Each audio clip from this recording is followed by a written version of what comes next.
How's it going, everyone? Welcome back. Hopefully, just having a lovely day. So, five-star recruit quarterback played a year under you or over there with Chip Kelly and UCLA. Dante Moore entered the transfer portal here in the last 24 hours. And now the big question is like, where's this guy going to go? Five-star recruit. Regardless of how he played this season, he's going to garner a lot of attention around the league. As he go back to a place close to home like Michigan, he's go back to a place close to home like Ohio State. Ohio State, a team right now trying to figure out the quarterback situation still. You know, you had McCord, you had Browning figuring it out, or Brown, not Brown. Browning, we had McCord and Brown figuring out this season. McCord kind of took the job, didn't really see too much of an opportunity for Brown throughout the season. Do the Buckeyes believe that's their quarterback of the future? If they believed he was a quarterback of the future, you would have thought, being that he's a younger quarterback, he would have started this season. But then again, Ryan Day might have said, you know what, you need another year. You need another year. We don't want to rush things. That's our quarterback. Or is the door open for the next year to two where they say, you know what, let's bring this guy in. What do we have to lose? Should Ohio State be saying, hey, let's knock on this guy's door? What does Dante Moore think about coming to the Ohio State University? What do the Buckeyes have to lose? It's a five-star recruit. What's the worst that can happen? Here's the worst that can happen. Here, point of yours. There's a couple things you have to consider. That's the worst that can happen. The worst that can happen is you bring a guy in, you scare off some other recruits. You bury another guy that could have been better. That's the worst that can happen. But if you firmly believe like this is going to be the best quarterback in the locker room, this guy's going to help us win a national championship, he's going to give us a couple really good years, you bring him in. But the next question becomes, he was a freshman this year. He's a sophomore next year. Is he going to play next year? Is he ready to play? Or do you really feel like he does need another year of development? Because if that's the case, then you say, okay, now let's look at the Ohio's future recruits. Let's look at where Ohio State will be. You're going to get 1 year out of this guy as a junior. And then if he has a stellar year, obviously at Ohio State, he's going to go to the draft. There's a lot to question there. And there's a lot to question of whether it's worth it. I hear a lot of hype, a lot of talk, a lot of love for this guy. But we have to remember, just because he's got a high rating doesn't guarantee he's a good football player. Guys get drafted in the top 5 of the NFL draft and end up being bust every single year at the quarterback position. Same can be said about a guy coming out of high school. You watch this guy play. When they played the slack off Division 2 school teams, no disrespect, the non-conference games, when you play those warm-up games for the year, he tore them apart. He tore them apart in his limited action. And if I had to guess, there was a lot of chatter. There's a lot of talk like this is your 5-star recruit who's coming up. There's a lot of pressure on Chip to say, you got to let this guy play. You got to let him start. And that happened. They let him start and he fell to pieces. He still made a couple good plays. I mean, first of all, let's stop at his first 3 games. Those first 3 games, he was putting on a show. He was making some big passes. He was looking impressive. Again, though, when you're playing a lesser competition like that, you're dominating a line of scrimmage, your guys are getting open. It is a lot easier to move the football up and down the field for any quarterback. But again, you can't stress him out. He was putting those deep ones on a dime for his receivers, and he was looking impressive. So definitely seen the flashes, and we've seen the reasons why this guy could be a good quarterback in the future. I love the way that he had the pocket, but you watch this guy drop back in the pocket, you can tell he had the internal clock going 1 second, 2 seconds. All right, I'm gone. I got to move. A lot of guys have that problem, especially when they're younger, where they really don't have that internal clock in that pocket awareness of like, okay, things are going to close down. I can't stand back here forever. But he had that, and he had that early. I thought that was a great trait.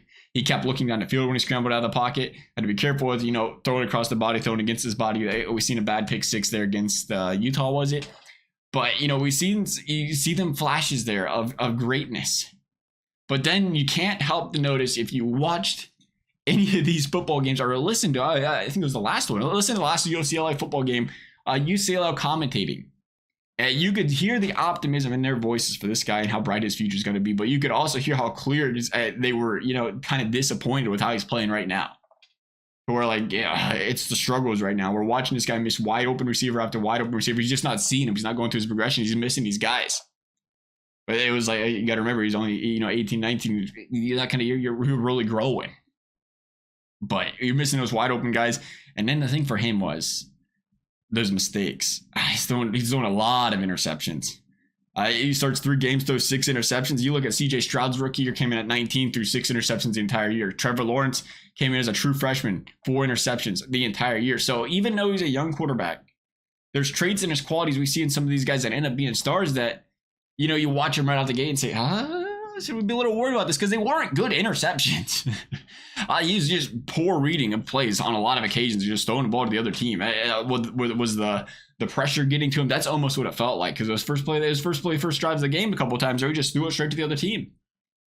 Made some bad, ill-advised throws. Is that stuff that you can say, hey, Ryan Day can clean this up. This guy can be a stud. Just give him a little bit of time. How much time has he got? He's going to be a sophomore. You worry about that. What I worry about is, hey, this was a Chip Kelly ran team. Chip Kelly has proven himself in the past. He earned that starting job, whether he earned it or whether it felt like there was pressure to rush him in. He earned that starting job. Then he lost it. And then in that very last game of the season, he had a chance to go out there and make a name for himself. He had a chance to go out there, fight, claw his way back into the starting lineup because their starting quarterback goes down and he drops the ball. To me, you look at that and say, was he prepared? You was given the golden opportunity. You was benched. How's the confidence? Are you going to fight? Are you going to claw? Are you going to do your very best to come out there and win football games? Or, you're going to let that wreak havoc on your career? Because at the end of the day, it's a pressure-packed sport. They're going to put pressure on that quarterback. You're going to fold every time there's pressure, every time there's a big game, because that's the case. Ohio State's probably not the fit. I think that was my biggest scare for this guy, was the fact that he had a second opportunity this season to kind of sit on the bench, learn and improve, and it still looked like he wasn't ready for the moment. And there's a couple things about that. One being, again, he's a 5-star recruit, highly touted. It's like, hey, you want to hurry up, get this guy in the field. And you wonder if they rushed him too much, where he should have just sat on the sidelines the entire first year. You see that very often, especially a guy coming in at the age of 18. That's a young man right there. Just think before he's out when he was 18. That's a lot to take over at once. You give him a year to grow and improve on the bench, kind of gain that confidence, that leadership that you need to have to run a college football team. And then maybe he plays better.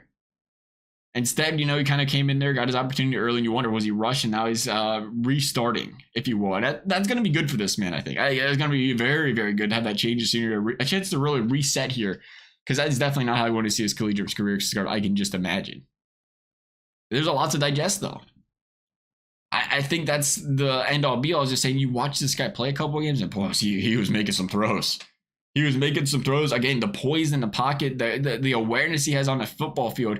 When he's making some throws and he's not getting overly, even the first game, like his first time out there getting a chance, quickly reading to the check down, not really going through the progressions with time and stuff. It's like, is that a confidence boost by the coach? Is he just not built for the pressure yet? Which is something I could take time.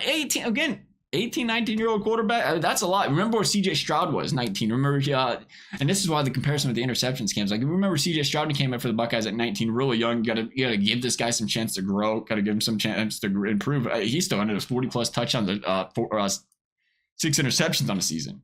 His big problem was holding onto the football a little too long, but he still took care of the football. He was still making good reads. And I think that's where my concern is for this man. Again, almost a full year younger than Stroud was when he first took over the reins, though. And I think you have to be patient with him. There has to be a team that's patient with this guy. And Ohio State's definitely a system. You'd want to come in if you was him and say, they always got the weapons. They got the wide receivers galore pouring out of that team. They're going to protect you. They're going to, make you look good. Is Ohio State going to go after this guy, though? Do they feel good about Air in the future? They're in a recruiting class. Do they feel good about Brown right now? Do they feel good about McCord right now? Is this where they want to be? Because if you feel good about the guys you got in your system, last thing you want to do is, scare one of them off into to the portal. Otherwise, you have nothing to lose if you're Ohio State. Bring this guy in, give him a chance to play some championship football and see what he's got to do, because he's got the capabilities. He's shown in the past, and he's shown in this season, he's got the abilities. I think it's the mistakes, it's the pressure. That's what he's got to work on. Going through his progressions, his read is a little bit cleaner. It almost feels like, if he's not reading the defense properly, that's where the mistakes happen. He's got to do better on his initial reads. But again, that's a lot of stuff that gets learned in that first year. That's a lot of sit there and study stuff you don't just sit there and learn in high school like you're learning in college. So it's an interesting dynamic. I think again, it just really depends where Ohio State feels with, who they got in their system right now, quote unquote, the system, if you take a chance on this guy. But how do you turn down a 5-star recruit, right? Love y'all's thoughts. Thanks for watching. We'll see you next time.